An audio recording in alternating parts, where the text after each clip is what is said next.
People-pleasing almost cost me my life. I was a quintessential people-pleaser, always prioritizing the needs of others over my own. I thought it was a selfless trait, but little did I know that every yes I said when I truly wanted to say no was leading me down a path of self-destruction. Let me take you back to 2008, a year that changed everything. I had just gotten married, and one night, my wife Ekta and I were driving home after a long day. While she was sleeping peacefully, I felt this sudden wave of fatigue hit me. I had been pushing myself too hard, and I felt exhausted, not just physically, but emotionally as well. I had been saying yes to everything, friends, family, work, and that left me feeling totally drained. Suddenly, I hear Ekta screaming. The car starts to shake violently as we go off the highway to the rocks and trees. We're both jolted forward and the car comes to a sudden stop. Dazed and trying to make a sense of what just happened, I turned to her to check on her. She's okay. I look at myself. I'm okay too. In that moment, I realized what had caused the crash. I had fallen asleep behind the wheel. This wasn't the first time that I fell asleep unexpectedly, but it was the first time while driving.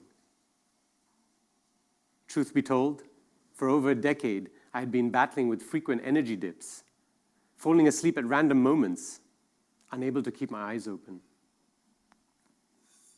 And so rather than confronting it, I did what any smart person would do.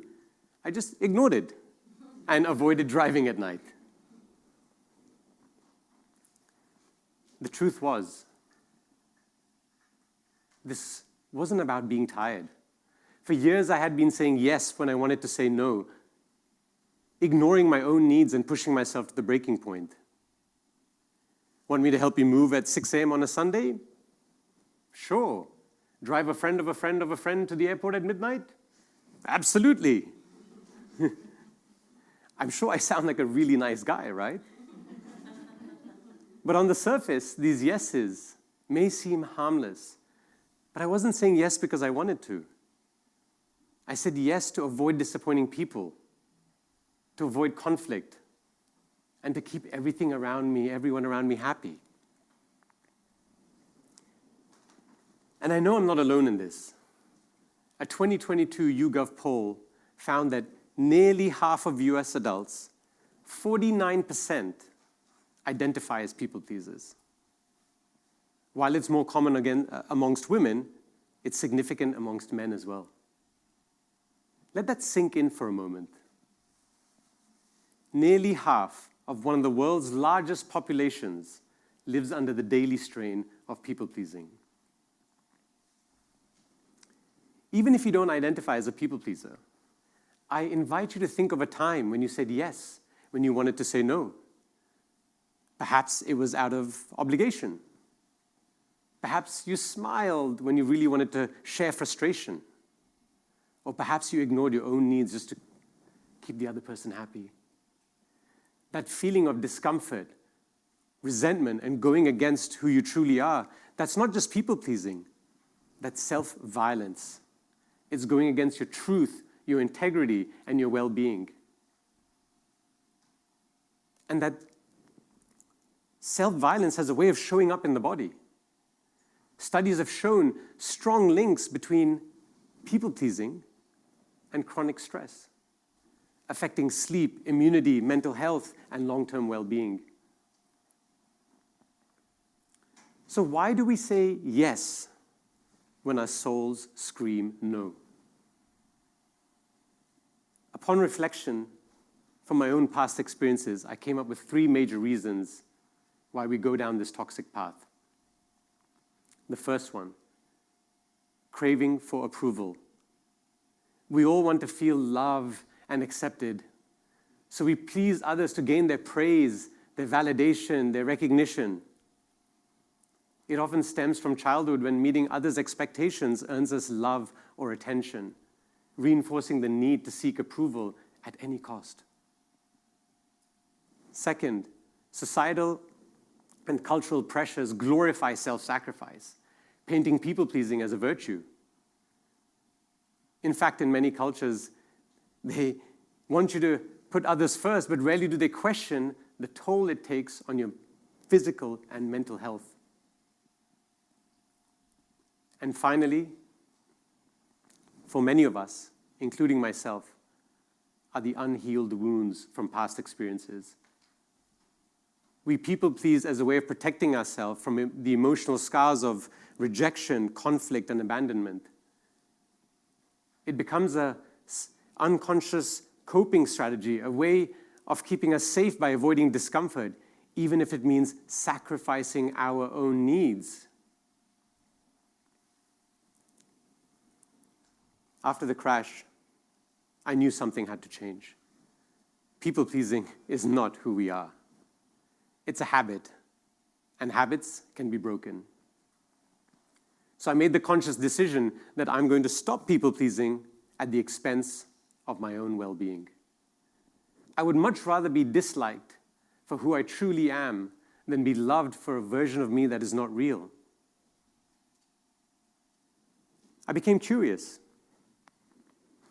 How would my relationships get affected if I stopped hiding behind this facade? What if I said no with conviction rather than the usual sure thing? One relationship came immediately front of mind. The relationship with my father. For years, I focused so much on trying to please him that I lost track of who I truly was. No matter how hard I tried, I felt as if I was failing him. And over time, our distance just grew further. During a spiritual retreat in Bali, after days of deep inner work, I received a phone call from my father. Saahil, can you please share the banking password you just received? That was pretty much our entire conversation. After we hung up, I felt empty. I realized that our relationship had become mainly transactional. So I called him back. And I said, Dad, I love you. And we both broke down.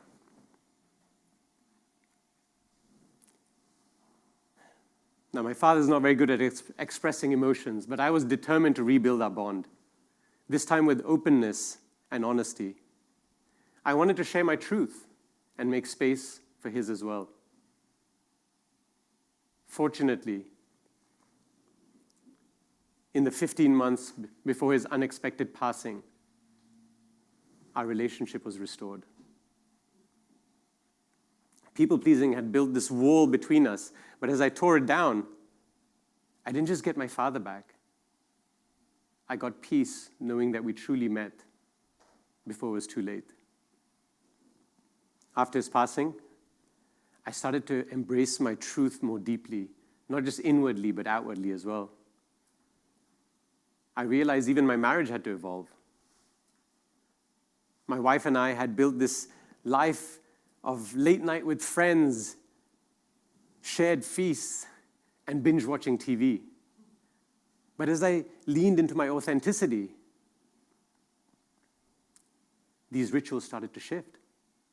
I started to go to bed earlier. I adopted a vegan lifestyle, which meant fewer shared meals. And I pretty much gave up TV altogether.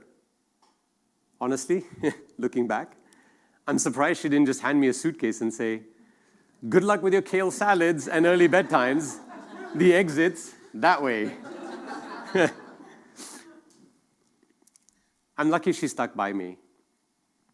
But as I started to lean further into who I truly was, I wondered, how would others embrace this transformation? I started to notice that people preferred the accommodating, people-pleasing version of me over the real me. And you know what? That's okay. Some people may walk away, And that's the price I pay for being true to myself. Authenticity sometimes means losing people for a while, or perhaps forever. But the less we fear losing those around us, the easier it becomes to stop abandoning ourselves. You spend more time with yourself than anyone else. So make that relationship your greatest priority. When you love and honor yourself, everything just aligns. And as a result, you show up as your best self, whether as a parent, partner, or friend. I didn't just change overnight, but there were 3 practices that really helped me to stop abandoning myself, which I hope will help you too. The first one is I learned how to recognize patterns of what was draining me. At the end of each day, I would ask myself one simple question: what drained your energy levels today? I noted it down. And over time, patterns started to emerge over the small daily ways I was betraying myself without even knowing. Second, I learned how to communicate more authentically. I was very clear about what my intentions were, and I would communicate that up front to avoid any confusion. If something mattered, I named it calmly. This relationship is important for me. I feel there's something that I want to address that is pulling us apart. I didn't point fingers. I listened rather than rehearsing my response, and I responded rather than react. And finally, I accepted that not everyone will come with me. I understood that people may struggle to accept the new me, especially if they were accustomed to my old habits. So I'd say something like, I know this is difficult for you. I love and accept you for who you are. And I hope one day you will love and accept me for who I truly am. Until then, let me know how I can make this easier for both of us. That left a space for understanding while still honoring my boundaries.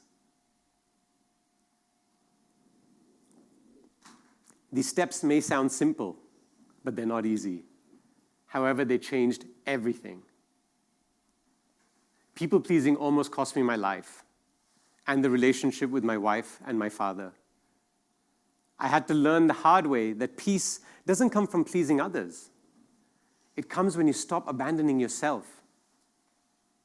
Choosing yourself is not rebellious. It's not selfish. It's an act of self-respect. So when you finally stop dimming your light to avoid conflict, something unexpected occurs. You don't just love others less, you love them more honestly. As Thich Nhat Hanh said, your ability to love another person depends on your ability to love yourself. So if there's one thing I hope you all remember long after today, it's this. The moment you choose peace for yourself, you stop needing to keep it for everybody else. And in doing so, you don't just liberate your life, you become a living permission slip for others to do the same. Thank you.